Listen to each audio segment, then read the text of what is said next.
tasted it, yes. It is one of my very favorites, so it is a must-have. It is must-try. Then we have a Georgian bread, which is called tonis puri. Tone is the clay oven, and partly it is under the ground. So the bakers, to stick the bread to the wall, they need to go upside down into the oven, stick the bread, and then come back again. So it takes a lot of years of training. And once someone asked me if it's not dangerous, I said no, probably it is, but because they are training so much, but because they are so close to the charcoals, maybe that's why so many Georgians are having them all day, So they go and they, fry their head and then come back. So, but it's of course a joke. The bakers really know what to do. Also, we are having assorted Georgian cheeses. It's two types of the cheese. So this one, which is a little more yellow, it is more creamy, cheesy, and it is less salted. It's called sulbuni, which a lot of tourists like to call Georgian mozzarella. But I don't think it's the same, but you can try and tell me if it's true or not. And the second one is imeruli. So Imereti is the region in central Georgia, and also this is imeruli khajapuri. So this cheese is inside of this pie, yes. Different khajapuri, yes. It's pie with the cheese. Same the pizza. Similar. Kinda. So also tourists like to call it Georgian pizza, but What is? This is lobio. I've already explained. It's a stewed beans with coriander and some onion, and the bread is from the corn flour. Because the corn flour bread is more hard than the usual one. As usual, we crack it with our hands, and then you can just put it inside, or you can take bites to the spoon. So there is no rule. As much as you will feel comfortable, you can eat it like this. At home, we like to eat lobio with our hands because we say that it tastes the best. But with such pots, it's really hard to do it. So there is no one rule. You can just eat it however you want. This is the roasted potatoes with a little bit of a dill and onion. And these are the roasted champignon mushrooms with also a little bit of oil and herbs and onion. And home-style salad that we call the Georgian homemade salad. It is the cucumber, tomatoes, red basil, parsley, and red onion. When it comes to drinking part, we are having the homemade white wine, which is... Oh, this is the wine. This is the wine, Oh, yes. I And you thought like a put juice. it somewhere there when it should be in the center of the table. Yes. It's a very light wine, right? It is not very light. It is a homemade wine, and in Okay. taste it is more light than the bottled one. It is not that dry. It is not that sour. It is very pleasant to drink. But of course, the quality of it is better than just the bottled wine. And then we have a Georgian lemonade. This is the beverage with gas, and it is sweet. I think we have. Is it a pear? Yes. Yeah. So we have the lemon and the pear flavor, and also some water. So you can just share it between each other as well. Okay. So this one is lemon, and that one is pear. Okay. Both of them are very classic flavors, so you will not feel weird about them. Yes. When it comes to the performance and today's showcase itself.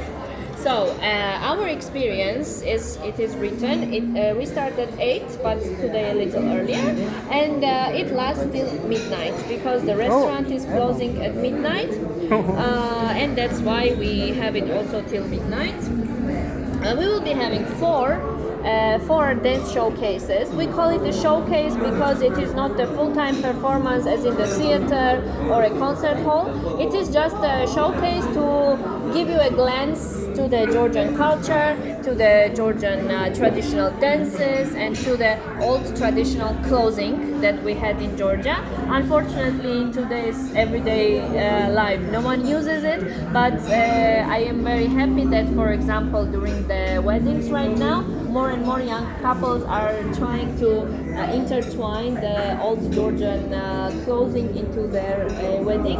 And also, for sure, we will be having today dance kartuli, which is the Georgian wedding dance. For example, we are dancing kartuli instead of the first dance as a waltz or something. Of course, it can be still in the wedding, but Georgian wedding without kartuli, it is not really a Georgian wedding. So we will be having that dance for sure. I know the girl will be wearing white and she will remind you the bride, and the guy will be wearing chocha, which is the traditional Georgian old clothing.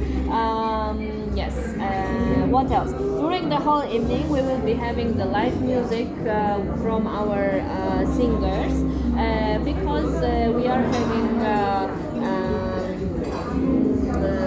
Right now we are having only I think one group of ethnicity, but I think that others will also join us, and because this restaurant is basically working on tourists, so they like to dedicate the songs to different groups, which are the bigger groups, or the tour guides are basically paying them to play some music for their people because it is one of the weirdest but very profitable businesses in Georgia. Yeah. That if you want them to play you a song, you go pay 20 lari and then they play you a song. They can play everything that they can find on YouTube. So if you will want to, you can just go.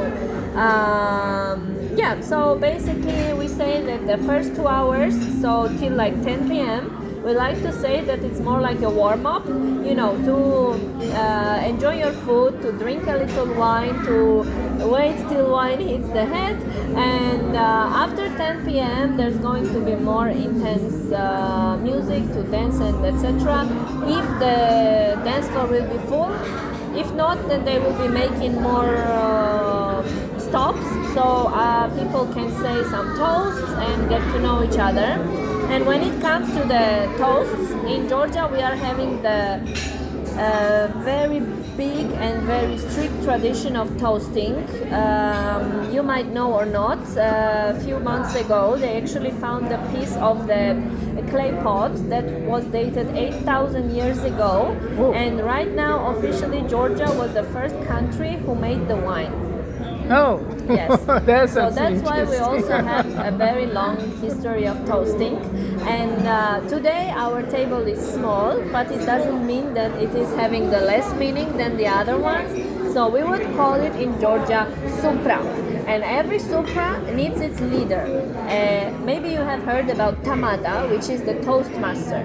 So tamada is a person who is leading the table through the night, is giving us the reason to drink. So the toast can be about anything. It can be about friendship, about love, about peace, about the meeting, everything that you want to celebrate, everything that you want to give respect, everything you feel grateful for. And after our tamada gives us a little toast, he or she says gaumar, and we need all together to say jos, because gaumar jos in Georgian means cheers, and we basically divide it in two parts, gaumar and jos, just to give it a more energy and loudness. So we will say gaumar jos 3 times. So first time it's gaumar jos, the second time it's gaumar jos, and the third time is gaumar jos, jos, jos 3 times, okay?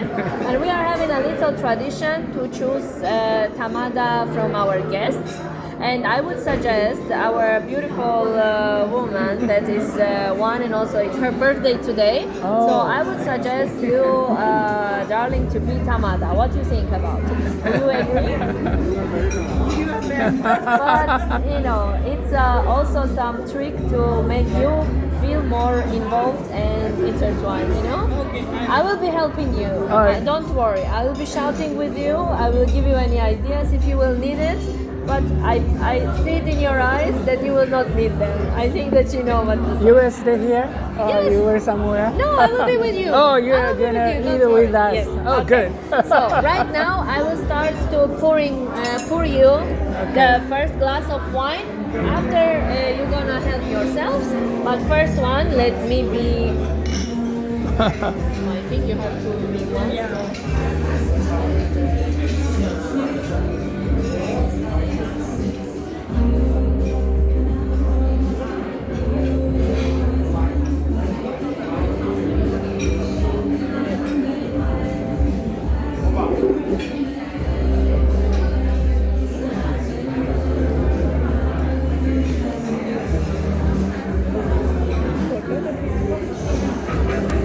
Thank you.